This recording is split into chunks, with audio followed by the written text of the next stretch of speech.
Hi friends, welcome to RS all rounder. இன்னைக்கு நம்மளோட YouTube சேனலில் ரொம்பவே ஹெல்த்தியான ஒரு ரெசிபி தாங்க செய்ய போகிறோம். பிரண்டை சட்னி. இது உடம்புக்கு ரொம்ப ரொம்ப நல்லதுங்க. இதில் அவ்வளோ பெனிஃபிட்ஸ் இருக்குது. வாரத்தில் ஒரு முறை தாராளமாக செஞ்சு சாப்பிட்லாங்க. இந்த ரெசிபி இட்லி, தோசை, சாதம், சப்பாத்தி எல்லாத்துக்குமே ரொம்ப ரொம்ப ஆப்டாக இருக்குங்க. டேஸ்ட்டும் ரொம்பவே சூப்பராக இருக்கும். உடம்புக்குமே ரொம்ப ரொம்ப நல்லது. இப்போ வாங்க இந்த ரெசிபி எப்படி செய்யலாம்னு சொல்லிட்டு வீடியோக்குள்ளே போய் பார்க்கலாம். இந்த ரெசிபி பண்ணுறதுக்கு நான் இன்றைக்கி தேவையான அளவு பிரண்டையை நல்லா க்ளீன் பண்ணிவிட்டு வாஷ் பண்ணி எடுத்து வச்சுருக்குறேங்க. நல்லா இளம் பிரண்டையை எடுத்துக்கோங்க. இப்போ வாங்க எப்படி செய்யலான்னு சொல்லி பார்க்கலாம். ஒரு பேனில் 2 டீஸ்பூன் ஆயில் ஆட் பண்ணியிருக்கேன். எண்ணெய் நல்லா சூடாகட்டும். எண்ணெய் நல்லா சூடாகிடுச்சு. இப்போ இது கூடவே 2 டீஸ்பூன் உளுத்தம்பருப்பு, 2 டீஸ்பூன் கடலைப்பருப்பு, 5 வரமிளகாய் ஆட் பண்ணிக்கிறேன். மிளகாய் உங்களோட காரத்துக்கு ஏற்ப ஆட் பண்ணிக்கோங்க.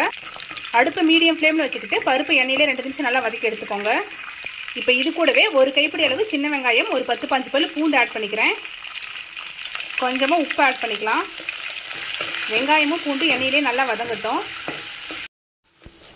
பாருங்கள், வெங்காயமும் பூண்டு நல்லா வதங்கிடுச்சு. இப்போ இது கூடவே நம்ம க்ளீன் பண்ணி எடுத்து வச்சுக்கிற பிரண்டை ஆட் பண்ணிக்கலாம்.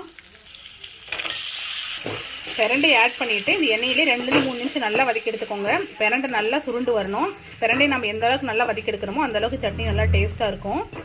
நல்லா வதக்கி எடுத்துக்கோங்க அடுப்பு மீடியம் ஃப்ளேமில் வச்சுக்கிட்டு.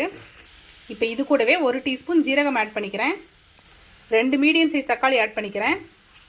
கொஞ்சமாக புளி ஆட் பண்ணிக்கிறேன். இது எல்லாத்தையும் நல்லா வதக்கிக்கலாம். அடுப்பு மீடியம் ஃப்ளேமில் வச்சுக்கிட்டு நல்லா வதக்கி எடுத்துக்கோங்க. பாருங்கள், தக்காளி இந்த அளவுக்கு நல்லா வதங்கிடுச்சு. இப்போ இது கூடவே தேங்காய் ஆட் பண்ணிக்கலாம். ஒரு கைப்பிடி அளவு துருவன தேங்காய் ஆட் பண்ணிக்கிறேன். ஒரு கைப்பிடி அளவு கொத்தமல்லி இலை ஆட் பண்ணிக்கிறேன். நல்லா மிக்ஸ் பண்ணி விட்டுடலாம்.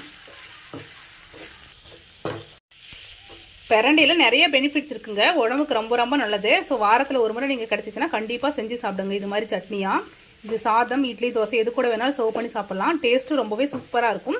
உடம்புக்குமே ரொம்ப ரொம்ப நல்லதுங்க. இப்போ நம்ம ஸ்டவ் ஆஃப் பண்ணிடலாம். ஸ்டவ் ஆஃப் பண்ணியாச்சு. இது கூடவே கொஞ்சமாக பெருங்காயத்தூள் ஆட் பண்ணி நல்லா மிக்ஸ் பண்ணி விட்டுடலாம்.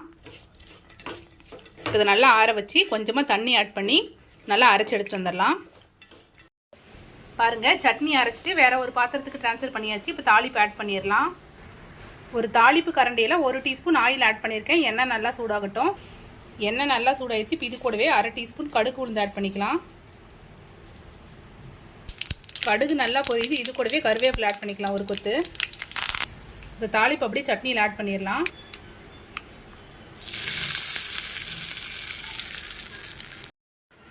நல்லா மிக்ஸ் பண்ணி விட்டுறலாம். செக் பண்ணி பார்த்துட்டு உப்பு உங்களுக்கு தகுந்த மாதிரி ஆட் பண்ணிக்கோங்க. அவ்வளோதான் ஃப்ரெண்ட்ஸ், நம்மளோட பிரண்டை சட்னி சூப்பராக ரெடி ஆயிடுச்சு. நீங்களும் ட்ரை பண்ணி பாருங்கள்.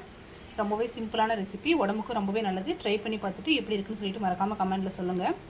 இது மாதிரி simple recipes and lunch box recipes videos நம்மளோட சேனலில் ரெகுலராக அப்லோட் பண்ணுவோம். இது மாதிரி வீடியோஸ் வேணும்னா நம்மளோட ஆர்எஸ் ஆல்ரவுண்டர் சேனல் மறக்காமல் சப்ஸ்கிரைப் பண்ணிக்கோங்க.